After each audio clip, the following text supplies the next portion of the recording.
வணக்கம் தலைவா, அனைவருக்கும் இனிய வணக்கம். இன்றைக்கி நம்ம இந்த ஒரு வீடியோவில் எதை பற்றி பார்க்க போகிறோம் அப்படின்னு பார்த்தீங்கன்னா, டிஆர்பி மற்றும் பள்ளி கல்வித்துறையில் வந்திருக்க சில முக்கியமான தகவல்களை இந்த ஒரு வீடியோ மூலமாக நான் இப்போ உங்களுக்காக சொல்ல போகிறேன். நீங்கள் நம்முடைய சேனலை முதல் முறையாக பார்க்குறீங்க அப்படின்னா மறக்காமல் ஒரு சப்ஸ்கிரைப் பெல்லை கிளிக் பண்ணி வச்சுக்கோங்க. ஸோ வாங்க வீடியோக்குள்ளே போகலாம்.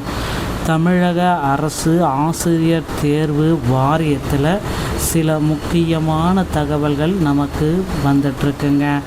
யூஜிடிஆர்பியுடைய தேர்வு, யூஜிடிஆர்பி, பிஆர்டிஇ, ஸோ பிஇஓ, இந்த தேர்வுகளுடைய அறிவிப்புகள் எப்பொழுது வெளியிடுவாங்க, ஸோ அதை பற்றி நம்ம பார்க்கலாம்.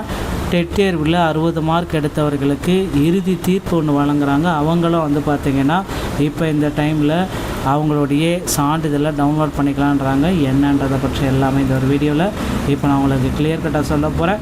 ஸோ நீங்கள் நம்முடைய சேனலை முதல் முறையாக பார்க்குறீங்க அப்படின்னா மறக்காமல் ஒரு சப்ஸ்கிரைப் பெல்லை கிளிக் பண்ணி வச்சுக்கோங்க. வாங்க வீடியோக்குள்ளே போகலாம். ஆசிரியர் தேர்வு வாரியத்தில் கிட்டத்தட்ட தமிழகம் முழுவதுமே இது நடந்துகிட்ருக்கு அப்படின்றத நம்ம ஓப்பனாக சொல்லலாம்.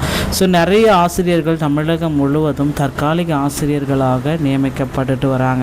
ஏன்னா இந்த கல்வியாண்டு 2026 கல்வியாண்டில் புதிய அப்டேட்டுகள் வர இருக்குது. தேர்தலும் முடிஞ்சாச்சு.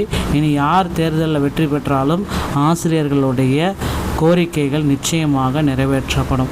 ஆசிரியர்களுடைய பல ஆண்டு கோரிக்கைகளான 2013 டெட்டில் பாஸ் பண்ணவங்களுக்கு உண்டான போஸ்டிங் விரைவில் போட இருக்காங்க.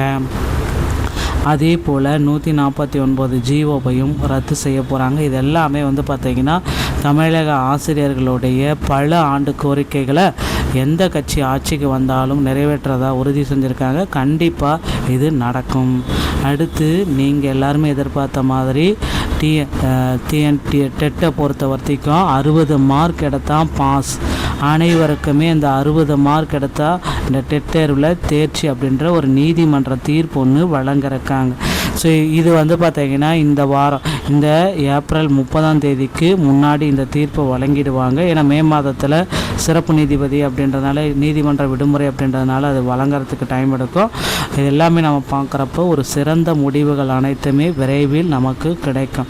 அதுவும் இன்னும் ஒரு சில தினங்களில் இந்த நீதிமன்ற தீர்ப்பு வந்துடும். அந்த தீர்ப்பில் வெற்றி பெற்ற ஆசிரியர்கள் அப்படி வந்துருச்சுன்னா, அனைத்து கம்யூனிட்டிக்குமே 60 மார்க் வந்துருச்சுன்னா தேர்ச்சி டெட் தேர்வில் வெற்றி பெற்ற ஆசிரியர்கள் உங்களுடைய டெட் தேர்வு சான்றிதழ்களை டவுன்லோட் செஞ்சு கொள்ளலாம்.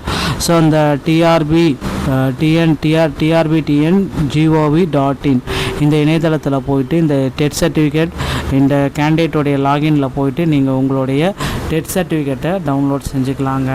ஸோ இந்த இணையதளம் பாருங்கள், இந்த இணையதளத்தின் மூலமாக தான் டெட் சர்டிஃபிகேட்டை உங்களால் இணையதளத்தின் மூலமாக பெற முடியும் அப்படின்ற ஒரு அப்டேட்டு நமக்கு கொடுத்துருக்காங்க ஆசிரியர் தேர்வு வாரியத்தின் சார்பாக. அடுத்து தமிழகத்தில் அசிஸ்டன்ட் ப்ரொஃபஸர் தேர்வை ஒட்டு மொத்தமாக ரத்து செய்யணும் அப்படின்னு கோரிக்கைகள் வலுத்திருக்கு. ஏன்னா 70 வினாக்களுக்கு மேலே குளறுபடிகள் இருக்குது அப்படின்றதுனால அசிஸ்டன்ட் ப்ரொஃபஸர் அப்படின்ற தேர்வை ஒட்டு மொத்தமாக எங்களுக்கு ரத்து செஞ்சு கொடுங்க அப்படின்னு கோரிக்கைகள் பல ஆயிரக்கணக்கானோர் வைத்திருக்காங்க. நிச்சயமாக அந்த அசிஸ்டன்ட் ப்ரொஃபஸருடைய தேர்வுகள் ரத்து செய்யப்படுவதற்கு அதிகப்படியான வாய்ப்புகள் இருக்குது. ஸோ இந்த ஒரு தகவல்கள் உங்களுக்கு பிடித்திருந்தால் நீங்கள் நம்முடைய சேனலை சப்ஸ்கிரைப் அண்ட் பெல்லை கிளிக் பண்ணி வச்சுக்கோங்க. மீண்டும் ஒரு நல்ல தகவலோடு நான் உங்களை சந்திக்கிறேன். நன்றி, வணக்கம், தேங்க்யூ.